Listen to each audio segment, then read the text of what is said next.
एक बार की बात है, सुषमा अपने पूरे परिवार के साथ खुशी खुशी मोहन नगर में रहती थी। उसकी 2 बहुएं थी, पल्लवी और शिवानी। एक दिन दोनों बहुएं रसोई में काम कर रही होती है कि तभी उनकी सास सुषमा उन्हें बुलाती है। अरे बहू, जरा इधर तो आना। शिवानी, जरा जाकर देखना सासू माँ क्या कह रही हैं। दीदी आप ही देख लो ना जाकर, आपको भी तो सुनाई दे रहा है। अरे मैं आटा गूंद रही हूँ ना, तुम चली जाओ। हाँ तो मैं भी तो सब्जी काट रही हूँ ना दीदी। अरे बहू जल्दी आओ। ओफो, ये तो जाएगी नहीं। मैं ही जाकर देखती हूँ कि क्या करना है। पल्लवी सुषमा के कमरे में जाती है। जी मम्मी जी, क्या हुआ? शाम को घर पर कुछ मेहमान आने वाले हैं, तो तुम अच्छा सा खाना बना लेना बहू। ठीक है मम्मी जी, आप बता दीजिए क्या क्या बनाना है और कितने लोग आ रहे हैं। सुनील की मौसी जी और उनका पूरा परिवार आ रहा है। कुल मिलाकर 3 लोग और हमें मिलाकर हुए 9 लोग। तो अभी से ही तैयारी करना शुरू कर दो। और हाँ, घर की सफाई भी कर देना, हाँ अच्छे से। जी मम्मी जी, सब काम हो जाएगा, आप चिंता मत कीजिए। पल्लवी शिवानी को घर में मेहमान आने वाले हैं इसके बारे में बताती है। क्या 9 लोगों का खाना बनाना होगा, घर की सफाई करनी है? बाप रे, सासू माँ ने तो हमें घर की नौकरानी ही समझ कर रखा है। ऐसा नहीं बोलते शिवानी, हम इस घर की बहू हैं और घर के काम करना हमारा फर्ज है। दीदी तो है ही सासू माँ की चमची, जब देखो सासू माँ सासू माँ। मैं तो इतना सारा काम नहीं करने वाली। शिवानी कपड़े लेकर गमला साफ कर रही होती है और चक्कर आने का नाटक करने लगती है। मेरा सर चकरा रहा है। तभी वहां पल्लवी और सासू माँ जाते हैं। अरे बहू, क्या हो गया तुम्हें? मम्मी जी, बहुत तेज सर में दर्द हो रहा है। तुम एक काम करो शिवानी, आराम कर लो। नहीं नहीं दीदी, घर में मेहमान आने वाले हैं, मुझे आपकी मदद करनी चाहिए। अरे कोई बात नहीं शिवानी, तुम आराम कर लो, मैं सब काम कर लूंगी।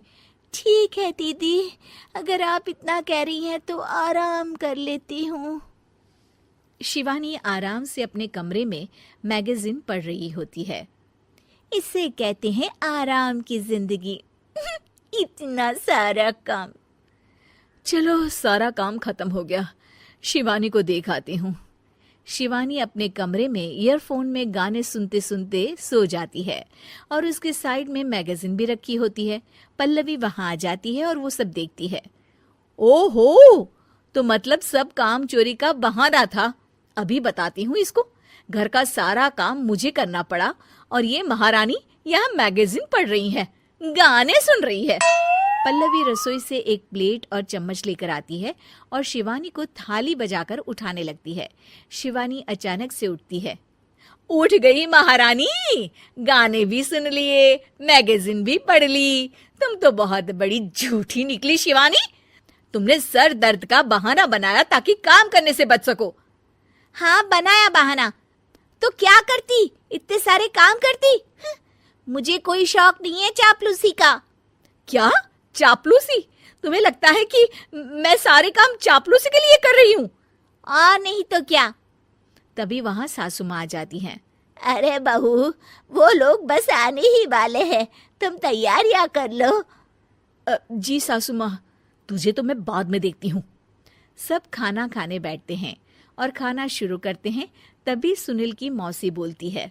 वाह भाई वाह, खाना तो बहुत ही अच्छा बना है सुषमा जी, एक एक चीज में क्या स्वाद है। ये सुनकर शिवानी मुंह बना लेती है। उसे अपनी जेठानी की इतनी तारीफ रास नहीं आती।